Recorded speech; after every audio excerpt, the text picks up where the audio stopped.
Okay, this is really interesting, but does murder actually fit the medical facts? How would they have done it? Well, there is a possibility. Poison. It was back in the summer of 1926 at a New York charity show organized by a friend of Sir Arthur Conan Doyle that Houdini's life starts to unravel. First, he damages his right kidney attempting to beat his straitjacket escape record. Later that same day, Harry begins complaining of stomach aches. The pains become severe enough for him to cancel engagements. At the time, it was blamed on food poisoning. But there may have been not just one, but two other explanations. The onset of his appendicitis and the spiritualist's favorite poison, arsenic. Arsenic, odorless, tasteless, deadly. The perfect poison with which to dispatch your enemies. Criminal activity associated with poison dates all the way back to the Romans. In 82 BC, the statesman Lucius Cornelius Sulla passed the first known law against poisoning in an attempt to end a spate of assassinations. What's surprising about arsenic, though, is that it used to be considered quite safe in small doses. It was even trialed as a cure for bubonic plague at one point. And during much of the 19th century, it was used in cosmetics and as a vibrant green dye for wallpaper and fabrics.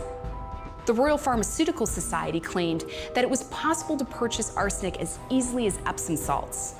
While cheerfully using the poison as a colorful additive, the Victorians also used it for more nefarious activities. Women, especially, seemed fond of poisoning unwanted family members who stood in the way of handy life insurance policies.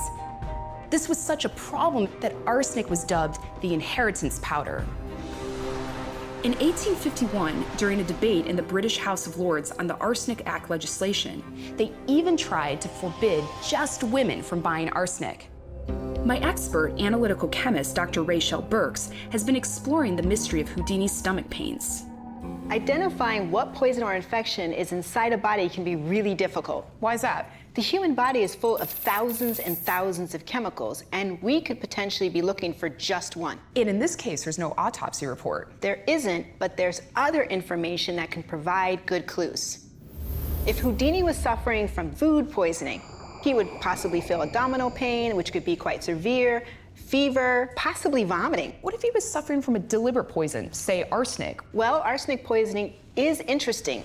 If administered in toxic doses, the clinical features of arsenic poisoning initially relate to the gastrointestinal system. These are all the symptoms that Houdini said that he had and was suffering from.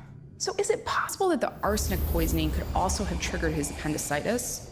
Nausea, vomiting, all the classic signs of appendicitis. So appendicitis caused by arsenic? Exactly.